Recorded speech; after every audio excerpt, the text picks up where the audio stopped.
Bien-aimés frères et sœurs, qui a dit que la seule possibilité d'accès à la mer pour les pays de l'AES, c'est la Guinée, le Sénégal, la Côte d'Ivoire, le Ghana, l'Algérie ou la Mauritanie, ou encore le Nigeria? Qui a dit ça? Que c'est des pays enclavés, complètement enclavés. Si ces pays-là, que je venais de citer les noms, ne donnent pas l'accès à la mer à l'AES, alors l'AES est fini.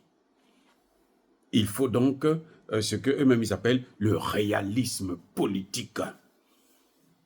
Donc, quand le Togo et la Guinée viennent pour discuter avec les pays de l'AES, pour demander à ce que ces pays-là puissent revenir dans la CEDEAO, alors il faut que ces pays puissent obtempérer.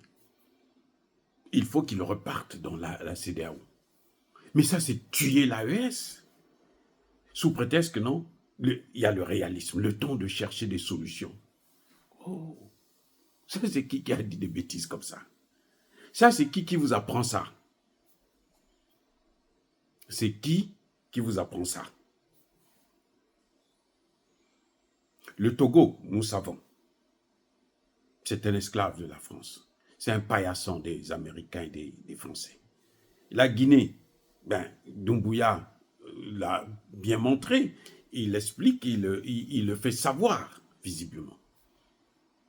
Mais est-ce qu'il n'y a que ces possibilités? C'est faux, les gars. Parce que quand on dit aux gens que le Togo est en train de jouer le double jeu, nous le savons tous. C'est un secret pour personne, ce n'est pas un secret de Polichinelle. Le Togo est en train de jouer le jeu. Très bien. La Guinée est en train de jouer le jeu. Très bien. Mais est-ce qu'ils sont obligés de se plier à la volonté du... Parce que s'ils se plient à ce que demande le Togo, ça veut dire qu'il faut qu'ils acceptent la France.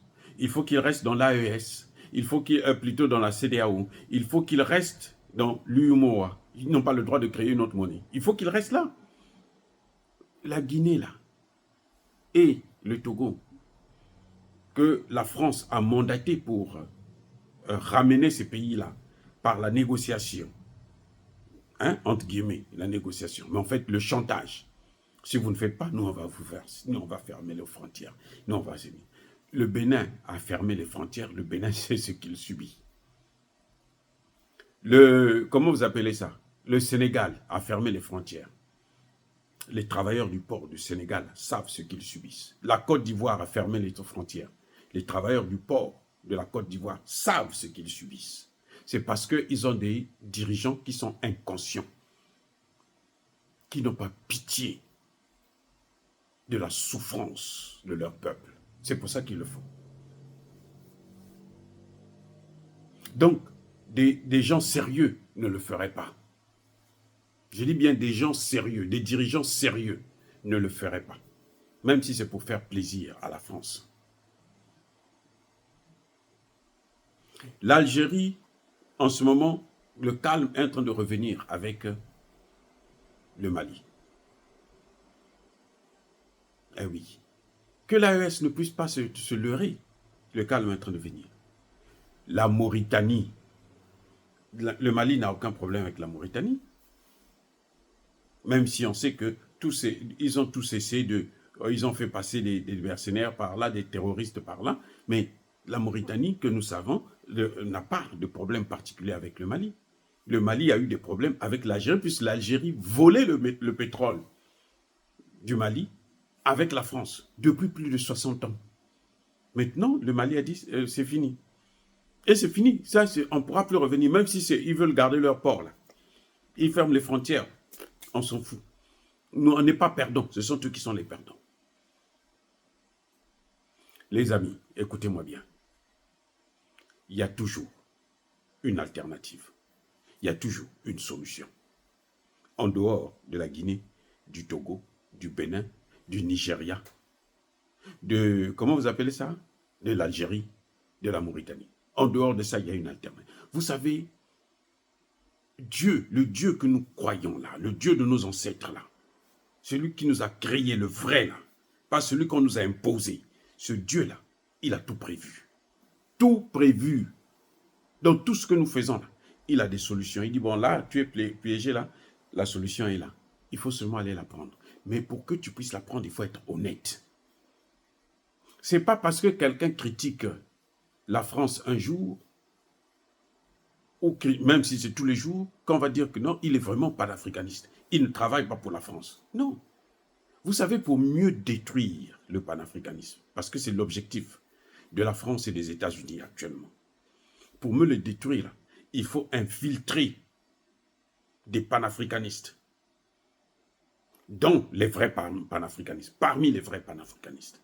C'est-à-dire qu'il faut qu'il y ait ce qu'on appelle les endocollants. Ils sont à l'intérieur. Ils sont avec vous. Ensemble, vous critiquez l'Occident. Mais eux, au fond, parfois, de temps en temps, ils vous sortent des messages subliminaux. Quand quelqu'un vous dit que le Togo joue le double jeu, la Guinée joue le double jeu, on est tous d'accord. C'est un secret pour personne. En tout cas, pour ceux qui suivent bien l'actualité africaine, ils savent que le Bénin et le Togo, en allant négocier avec les pays de l'AES pour les faire revenir dans la CEDEAO, mais ils sont en mission de la France. Ça, c'est-à-dire que ne pas comprendre ça, c'est qu'on n'a pas compris la science politique. Même pas la science politique, parce que là, ce n'est pas la science politique. C'est qu'on n'a pas compris la politique. Ou la géopolitique. On n'a pas compris du tout. Maintenant, regardez ce qui se passe. On peut critiquer. Quelqu'un qui vient qui critique Eyadema, qui critique Doumbouya, comme moi je le fais aussi, je le critique. Très bien.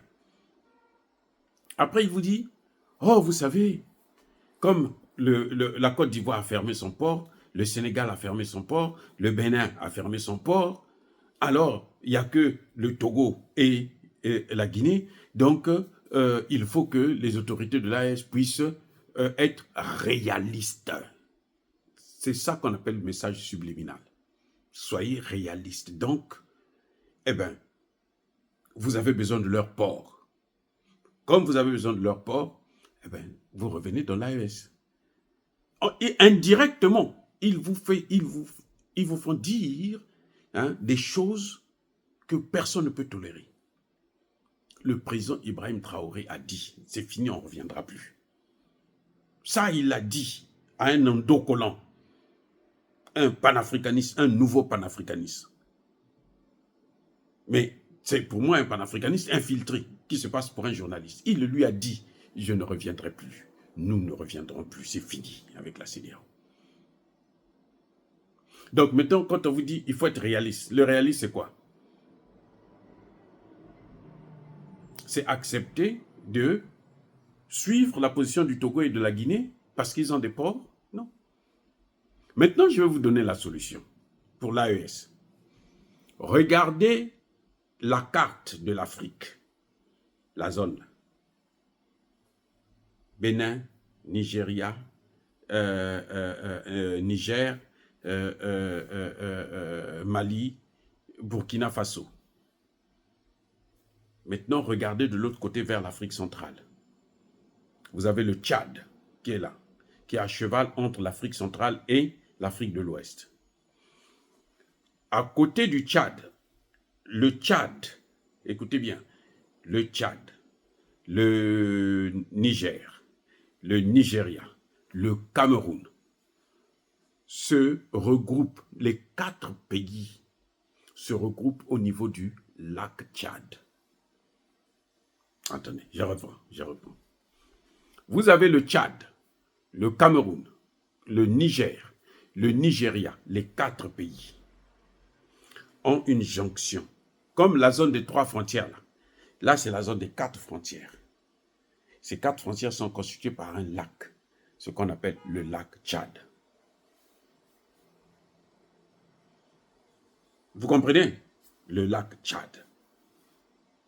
Le pipeline que vous avez vu là, qui quitte le Niger pour aller au Bénin,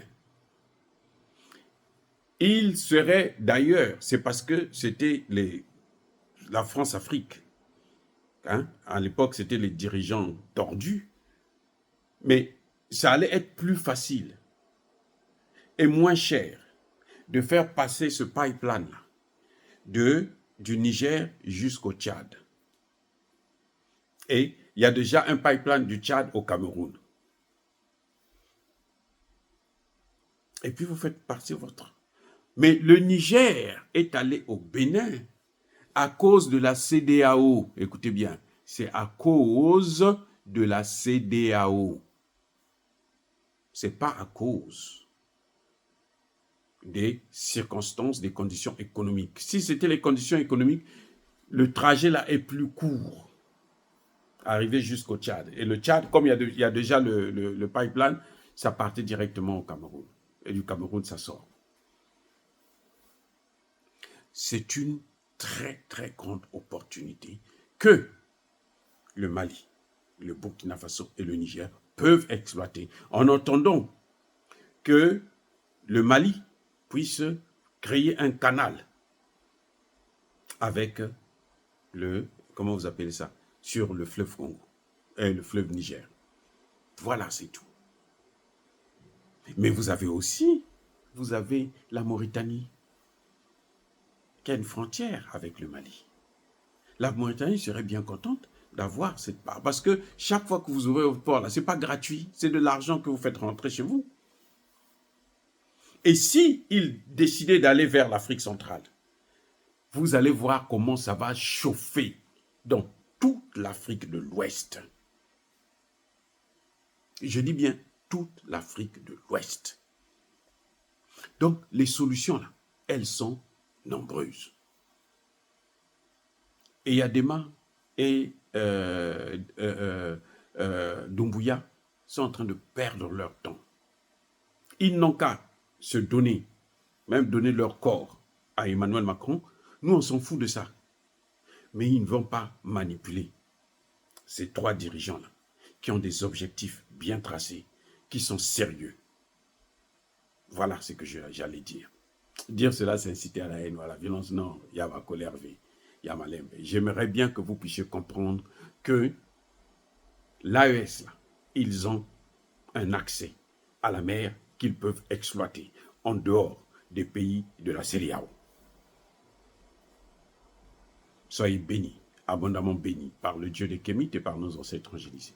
Mais que tous ceux qui persécutent le continent africain, le pillent et le déstabilisent, qu'ils soient noirs, blancs, chinois, arabes, juifs, indiens ou qui qu'ils soient punis, maudits, foudroyés, neutralisés, écrasés, effacés par le Dieu des Kémites et par nos ancêtres angélisés. Vive l'Afrique éternelle. J'ai dit et j'assume.